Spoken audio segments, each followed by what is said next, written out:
Iran को पता चल गया है कि अब अमेरिका सीरियस है। एक बार अमेरिका ने अपना शिकार ढूंढ लिया, जैसे कि उसने इराक को ढूंढा था और उसके ऊपर अटैक को शुरू किया था। अब चाहे शिकारी जो शिकार की गलती हो या ना हो, शिकारी शिकार करेगा। और ये शिकारी ट्रंप ने अपना काम शुरू कर दिया है, जैसे कि आपने इराक की 2 लड़ाइयों में देखा था। ये ईरान के लिए बहुत बड़ी चेतावनी है। ये ईरान के लिए ही नहीं, ईरान के समर्थकों के लिए बहुत बड़ी चेतावनी, चाइना के लिए बहुत बड़ी चेतावनी है, रशिया के लिए बहुत बड़ी चेतावनी है। देखिए, इसके 2 पहलू हैं। सबसे पहले बड़ा पहलू तो ये है, पहला पहलू कि ईरान को पता चल गया है कि अब अमेरिका सीरियस है। और एक बार अमेरिका ने अपना शिकार ढूंढ लिया, जैसे कि उसने इराक को ढूंढा था और उसके ऊपर अटैक को शुरू किया था। अब चाहे शिकारी जो शिकार की गलती हो या ना हो, शिकारी शिकार करेगा। और ये शिकारी ट्रंप ने अपना काम शुरू कर दिया है, जैसे कि आपने इराक की 2 लड़ाइयों में देखा था।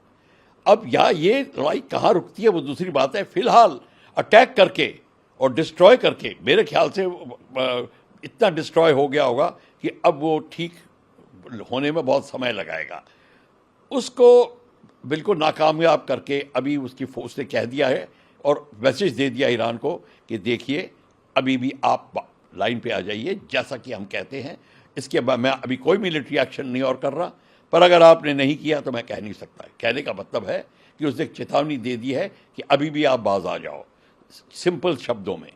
तो ये ईरान के लिए बहुत बड़ी चेतावनी है। ये ईरान के लिए ही नहीं, ईरान के समर्थकों के लिए बहुत बड़ी चेतावनी, चाइना के लिए बहुत बड़ी चेतावनी है, रशिया के लिए बहुत बड़ी चेतावनी है, जो दोनों ईरान को सपोर्ट कर रहे हैं। और इस समय इजराइल को पता चल गया है कि अमेरिका उसके साथ में है। ये दूसरी बात है।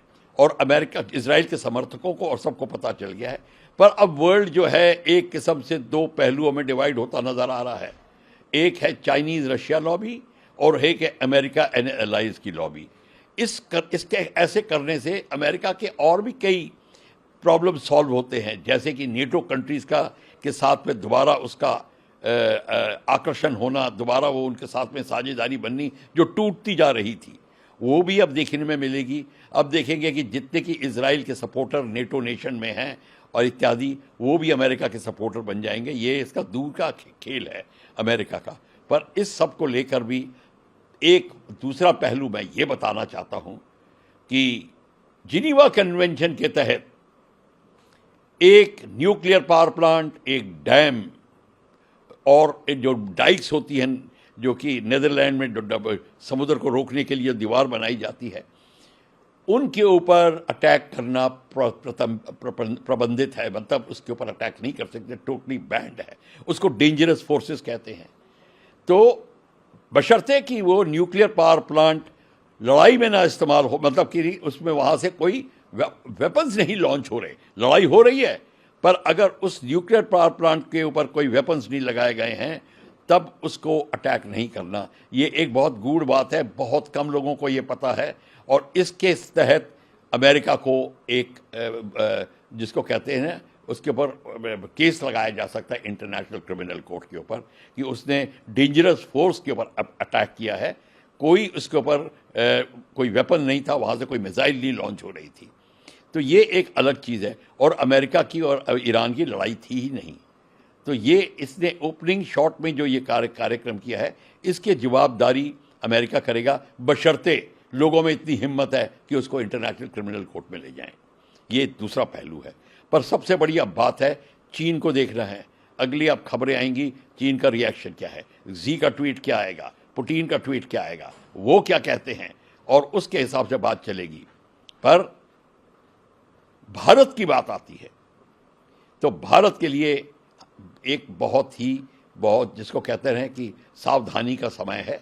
हमको ये बहुत सावधानी से इस सारे डेवलपमेंट को देखनी पड़ेगी कि अब हो क्या रहा है। भारत का दोस्त है ईरान, भारत का दोस्त है इजराइल, दोनों हमारे दोस्त हैं। और दोस्त का मतलब काम आते हैं दोनों।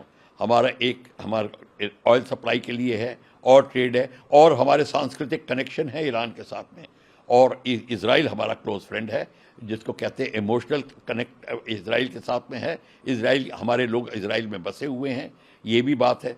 तो ये सब दोनों पहलू को रख के भारत को भी एक बहुत ही सोच विचार करके अब काम करना पड़ेगा। भारत की जो प्रेजेंट नीति है उसके ऊपर वो अमल करेंगे, और मेरे ख्याल से personalities like prime minister Modi इस बात को थोड़ा उठाएंगे दोनों खेमों पे कि भाई अब किस तरीके से लड़ाई का आप साफ अंत करिए और उसको नीचे लाइए।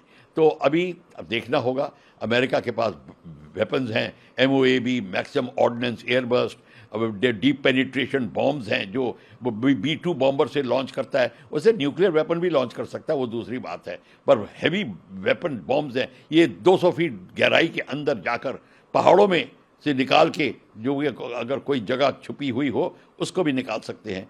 तो ये बहुत ही विध्वंसक बम है, जैसे कि आपने अफगानिस्तान में देखा था डेजी कटर 2, ये उस कैटेगरी के बॉम्ब हैं और वैसे ही बॉम्ब हैं। तो अभी बमबारी भी बहुत है, अब हानि भी बहुत होगी ह्यूमैनिटी की, एनवायरनमेंट की। इस सब का निवेश, इस सब का जो रिजल्ट होगा बहुत हानिकारक होगा। अच्छा हो कि कोई इनका बीच बचाव कर पाए और ईरान इजराइल को साझेदारी की टेबल पे बैठाया जाए और नेगोशिएशन शुरू की जाए। আমাদের ভিডিও ভালো লাগলে লাইক এবং শেয়ার করুন, কমেন্ট সেকশনে গিয়ে জানান আপনাদের মতামত। আরও ভিডিও পেতে আমাদের চ্যানেল সাবস্ক্রাইব করুন এবং প্রতি মুহূর্তে খবরের আপডেট পেতে প্রেস করুন বেল আইকন।